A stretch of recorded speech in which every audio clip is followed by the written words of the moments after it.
Generally, people don't die from gum disease or decay or halitosis, okay? Their spouse dies from the halitosis. How many times have you had a patient come in and tell you, don't talk to me about flossing. I don't want you to talk to me about flossing. And you're going, but I do such a good job of telling. I mean, you grab 18 inches of floss wrapped around your little fingers, and the C shape is my favorite part. Let me show you. Give them the mirror, and you do all that stuff. They're going, wow, this is so exciting. It's awesome. See, my favorite story about this is when I was in Tulsa, Oklahoma a few years ago. I picked up the local newspaper, and on the back page of this local newspaper, it said, buying a car from us is less hassle than getting your teeth cleaned. I'm thinking, oh, great. So then it listed the reasons why. Number one, what do you suppose it was? No harassment about not flossing. Okay? Hygienist, how'd you do in Harassment 101 in hygiene school? Yeah, we call that oral hygiene instructions. Okay? The patient thinks it's oral harassment instructions. Okay? And again, not that it's not important. I want you to do that.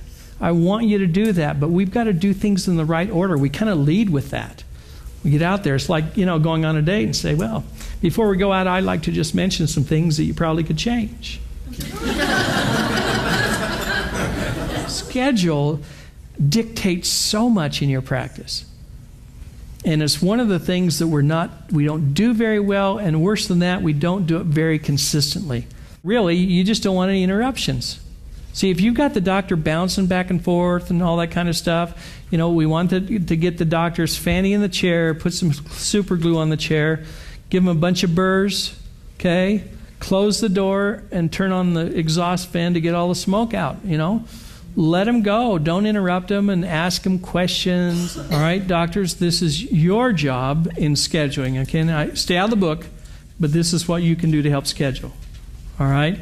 So when you've sold the crowns or whatever it is, 4 units minimum, you take them up to the front desk and you say, Mrs. Jones and I have been talking, and this is what she would like us to do for her. All right? Rather than this is what I'd like to do. This is what she's asked us to do for her. Now, if you can say that in truth, you've got it. You understand what case acceptance is about, which. Okay, all right.